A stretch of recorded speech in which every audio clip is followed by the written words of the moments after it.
Welcome to our WACB 2022 paper. My name is Feiyan Hu. Me and Kevin McGuinness are from Inside SFI Center for Data Analytics in Dublin City University in Ireland, and the rest of teams are from Perceive Labs in University of Catania in Italy. Our work is to generate video saliency. Here are some examples. It is at the very front of human perception system. That's why we think it's vital to have fast, efficient, and accurate video saliency models. In this paper, we propose TinyHD, which is a fast and accurate video saliency prediction model that's based on inflated 3D MobileNet v2. Unlike most models that use in single decoder structure, we propose to use decoders with different structures, which we refer as heterogeneous decoders. This is to capture rich representations from different hierarchical or abstraction levels. We also use knowledge distillation and auxiliary dataset like Kinetic 400 to tackle the problem of lack of sufficient training set for saliency prediction, since it is expensive and time-consuming to collect large-scale eye fixation data from participants.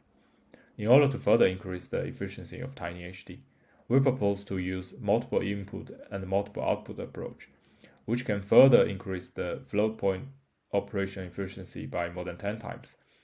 The result of all the effort is to have one of the most efficient video saliency models that achieve state-of-the-art performance. To investigate decoder structure, we summarized 4 most popular types of decoder structure. They are naive, unit-like, deep layer aggregation, and hierarchical maps. These are presented on the left-hand side figure. All the models can achieve good performance on DHF1K benchmark. However, when we visually examine the predictions of each decoder type, it is a different story. The prediction from each decoder types are actually very different with focus on different areas of interest. To examine the decoder structure quantitatively, we compute the similarity score among 3 state-of-the-art models. On the left-hand side, we can observe similar high score of different models on DHF1K benchmark. But the differences among models are actually quite large, especially between HD2S and 2 other models. The observation inspires us to use multiple decoder structure to capture different characteristics that could identify high salient regions.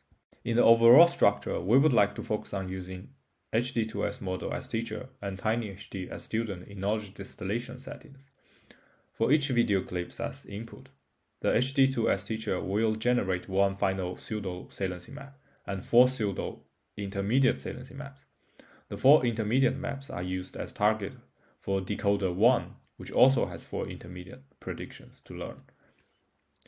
TinyHD student network will concatenate 6 intermediate maps from 3 decoder structure and generate a final prediction. This prediction will compare against with final pseudo prediction of teacher network, and the differences or losses will be backpropagated through student networks. All losses are computed using KL divergence. In this slide, we present our state-of-the-art performance on 2 datasets, DHF1K and Hollywood2. Single and multiple output version of TinyHD are one of the models with smallest number of parameters. In terms of float point operations, both versions use about half of computational power. Multiple output models can also be considered as a good option to achieve trade-offs between efficiency and accuracy. Here are some visual examples of our models, which is comparable with other advanced methods, yet only fractional of resources are needed. To try our model, please scan the QR code or come to our poster. Thank you.